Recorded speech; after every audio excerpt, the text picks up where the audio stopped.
పేరు Shri Keshav Sharma, final year, Kakinada law college. ఆ ముగ్గురు పోలీస్ ఆఫీసర్స్ని ఎందుకు చంపావు? మీరు దేని గురించి మాట్లాడతారో నాకు అర్థం కావట్లేదు. నాకు హత్యలకి ఎటువంటి సంబంధం లేదు.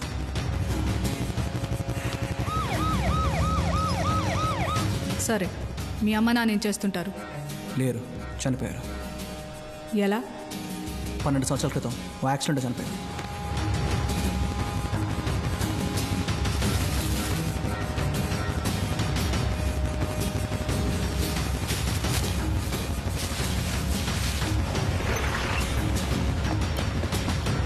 భాషా ఏంటి? Final year attendance register. భాషా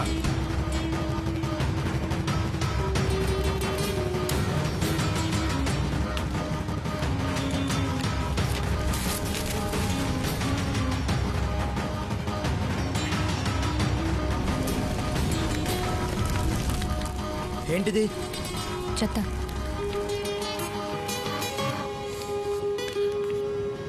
ma'am, college attendance register check చేశాను మ్యామ్. ఆ 2 మర్డర్స్ జరిగిన రోజుల్లో వీడు కాలేజీకి రాలేదు. అంతేకాకుండా 2 మర్డర్ జరిగిన రోజు వాడి ఫ్రెండ్ వాడిని అమలాపురంలో చూశాడంట మ్యామ్.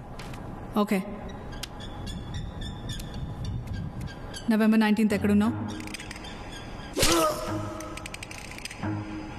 గుర్తులేదు. బాగా ఆలోచించి చెప్పు. ఆ రోజు మీరు ఎక్కడున్నారో మీకు గుర్తుందా? సరే, 2 weeks back 17th and 18th కాలేజ్లో యాబ్సెంట్ అని ఉంది. అప్పుడు ఎక్కడున్నావు? చిన్న పని మీద విజయవాడ వెళ్ళాను. విజయవాడ? అమలాపురమా? విజయవాడ వెళ్ళాను. వెళ్ళిన బస్ టికెట్స్ ఉన్న హోటల్ బిల్స్ నా దగ్గర ఉన్నాయి. నీ తలకా దెబ్బలా తగిలింది. బాత్రూంలో జారిపడ్డాను. బస్ దగ్గర పోలీసులు చూసి ఎందుకు పారిపోయావు? నేను టీవీలో చూశాను. పోలీసులు తలకి దెబ్బ తగిలిన వాడి కోసం వెతుకుతున్నారని. నా తలకు కూడా దెబ్బ తగలడం వల్ల వాడిని నన్నే అనుకుంటారని భయం వేసి పారిపోయాను. ఏ తప్పు చేయనప్పుడు ఎందుకు భయం? ఏ తప్పు చేయలేదు కాబట్టే భయం. ఎప్పుడైనా సూడోకు వాడావా? అందులో అన్ని బాక్సులు ఎందుకుంటాయో తెలుసా? క్లూస్ ప్రకారం ఏ బాక్స్లో ఏ నెంబర్ వేయాలో అర్థమవుతుంది. ఆ బాక్స్లో ఆ ఒక్క నెంబర్కే ఛాన్స్ ఉంటుంది. జరిగినవి 3 మర్డర్స్, ఉన్నవి 2 క్లూస్. ఆ 2 క్లూస్ నీకే మ్యాచ్ అవుతున్నాయి. మేడం, మీరు మ్యాథ్స్లో రిజల్ట్సే మాట్లాడాలి, అనాలిసిస్ కాదు. అది మా లాంటి లా స్టూడెంట్స్ పని.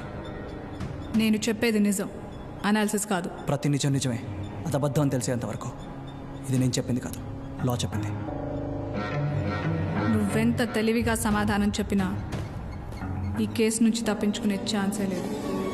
మేడం, కమిషనర్ గారు వచ్చారు.